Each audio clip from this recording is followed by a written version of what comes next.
quite often now, we've had a lot of title inflation over the last 25 years. And then CEOs or entrepreneurs kind of said, oh, it doesn't matter what people's titles are. Yeah, it does, because that COO or that CFO or CMO goes on Google, they go on ChatGPT, they go on Indeed, and they do salary comp reviews. And they looked at, wow, a COO is supposed to be making 350.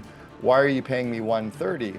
I'm paying you 130 because you're actually a director. Well, then why did you call me a COO if I'm actually a director? The COO role is one of the top 7 traditional C-level titles that's been in existence for the last 50 years. The COO role really is one of the originals. To be a true C-level of any functional area, you have to come in with a lot of strategic insight that the CEO doesn't normally have.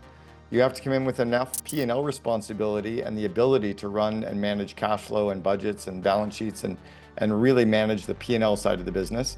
You have to actually be able to handle the functional areas of the business that the CEO is not that great at. You tend to come into the company with people following you and partners following you, and then you tend to be the one who's deciding what needs to be done. You're not having much delegated to you. If you're more of a frontline director or a manager level in a functional area, the CEO is usually telling you what to do, or a VP is telling you what to do. If you're a VP, you're usually deciding with your support who you're at, what you're going to be doing, and the C-level is usually deciding and letting the CEO know what's happening. So they come in with a little bit more autonomy than normal as well. What tends to happen as well is quite often now, we've had a lot of title inflation over the last 25 years. And I think prior to the internet really kind of growing around 97, 98, to be a traditional C-level, you had to be a major player at a major company. But all of a sudden when emails came about, we recognized that the title was a door opener. So companies, starting with the banks, started giving away vice president titles early. I remember back in 98, a friend of mine, 24 years old, had a vice president title at the bank, and he goes, yeah, but I'm 7 layers below the CEO. Yeah. And that's when it kind of dawned on me. So that title inflation began to happen, and CEOs or entrepreneurs kind of said, oh, it doesn't matter what people's titles are. Yeah, it does, because that COO or that CFO or CMO goes on Google, they go on ChatGPT, they go on Indeed, and they do salary comp reviews. And they looked at, wow, a COO is supposed to be making 350. Why are you paying me 130? I'm paying you 130 because you're actually a director. Well, then why did you call me a COO if I'm actually a director? So you really have to put the title in place that matches the roles and responsibilities, the comp that you're willing to give people, as well as those kind of first 5 criteria that we laid out. If you're the COO or second in command to the CEO of a company doing minimum $2 million in revenue, come check us out at COOalliance.com and welcome home.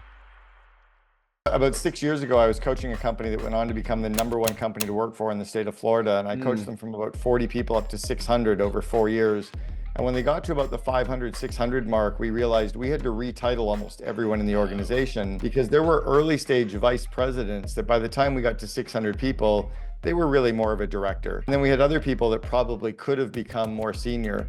So on a single day, we put all the employees into a spreadsheet and we retitled every single person. We literally ripped off the Band-Aid. Some people got to keep the same title, some got an elevation, some got a drop, and we had to explain to everybody why it was being done. It was a very painful process, but yeah, the titles do have a cost to it. They do have an implication. We really managed the internal comms, and the culture of the company was so strong, right? It had just ranked as the #1 company to work for in the state of Florida. It had also just ranked as the Entrepreneur of the Year by Ernst & Young. So it was such a strong cult-like environment. It's called Blue Grace Logistics, that I don't think anybody wanted to leave because they knew that there was nowhere really to go. But we had to really manage the expectations and explain that it really wasn't to do with them. They hadn't done anything wrong. It was just us getting the company into the right stage for the next stage of growth, because we'd gone through this very rapid hypergrowth from 40 people up to 600 in 4 years. It was just kind of part of that thing that had to happen.